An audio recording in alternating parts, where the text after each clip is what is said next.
నమస్కారం అండి. నమస్తే.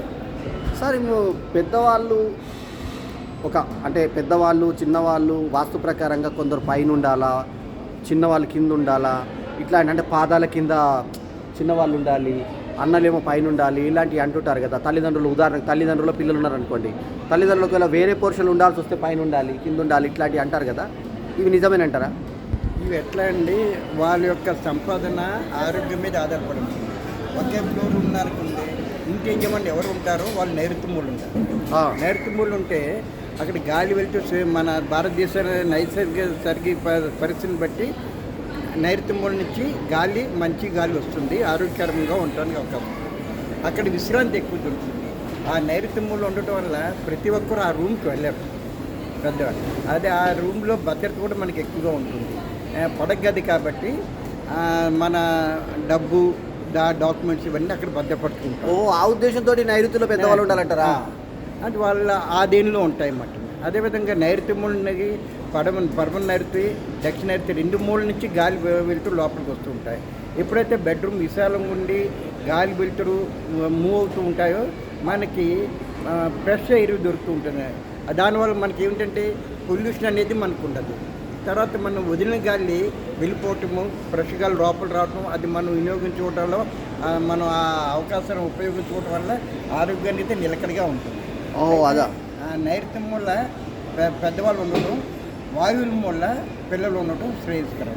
అయితే ఈశాన్య మూల అనేది దేవుడి స్థానం అంటారు. దేవుడి స్థానము మనకు అవకాశం ఉన్నా లేకపోయినా పిల్లలకి స్టడీ రూమ్ కింద పెట్టుకున్నారనుకోండి, అటువంటిప్పుడు అది చాలా ఉపయోగకరంగా ఉంటుంది.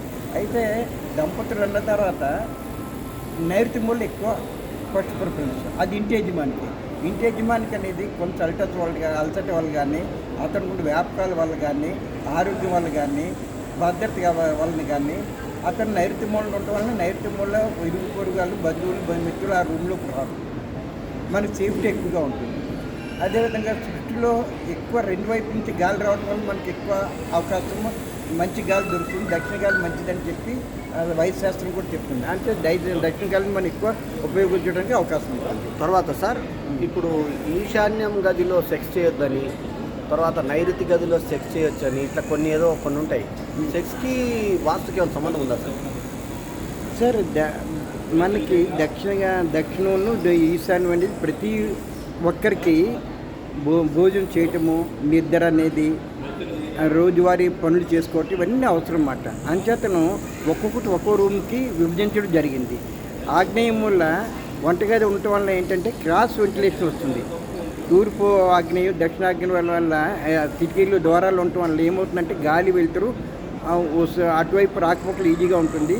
వంటగది అనగానే మసాలాలు, వేపుళ్ళు, ఇటువంటి ఒక విధమైన నూనె పుళ్ళు, ఒక విధమైన పొగ గుట్లు వస్తుంటాయి. వాటికి నుంచి దూరం అవటానికి అక్కడ మూలని ఏర్పాటు చేసుకుంటే సహజసిద్ధంగా ఏమవుతుంది, గాలి వెళ్తురు అందులో వచ్చే పొగ గుట్లు కూడా బయటకు వెళ్ళిపోవటానికి ఈజీగా ఉంటుంది. అదే మధ్యలో ఉందనుకోండి, ఇంటిల్లి పార్టీలు అది ఆస్వాదించడం వల్ల ఏమవుతుంది, ఇబ్బంది గురవుతారు. ఆ ఇబ్బందులు గురి కావద్దన్న ఉద్దేశంతో మూలలు ఏర్పాటు చేయడం జరిగింది. నేను చెప్పింది ఈ మూలకి అట్లా చేయొచ్చు, ఈ మూలకి ఇలా చేయొచ్చు, ఇందులోనే రద్దు చేయాలి, అందులో రద్దు, అట్లాంటిది ఏమైనా ఉందా నియమం అంటున్నా నేను. మళ్ళీ చెప్పండి.